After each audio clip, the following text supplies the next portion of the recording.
At this point, we've discussed the operation of the most important discrete electronic devices. However, one must realize that because electronics as a whole has been active for at least 120 years, and semiconductor electronics for over 70, there are many other devices available which we haven't had time to discuss.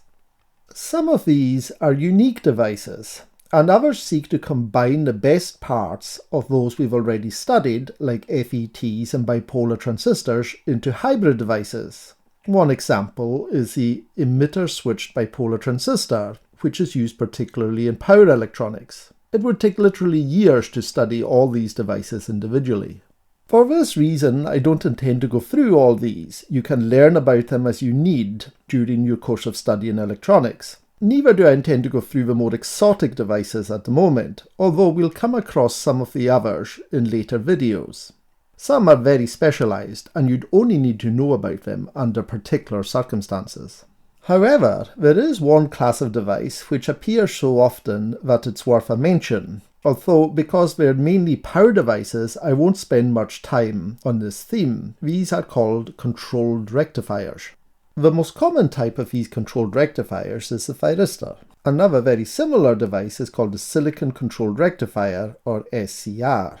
These devices act like a diode, which can be switched on and off by a third terminal called the gate. When the device is on, it conducts in forward bias and it doesn't conduct in reverse bias, just like a conventional diode. However, when the device is turned off by the gate terminal, it doesn't conduct in either direction. This is shown on the screen. Once the device has been triggered by turning the gate on, it cannot be switched off again until the main signal goes negative.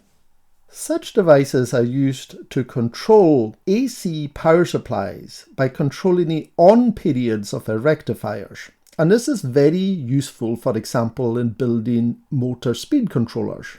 A similar device which allows current to flow in both directions is called a Triac. These and similar devices can be packaged with some extra control electronics to produce high power switches, which can be switched actively both on and off, and these are usually termed solid-state relays.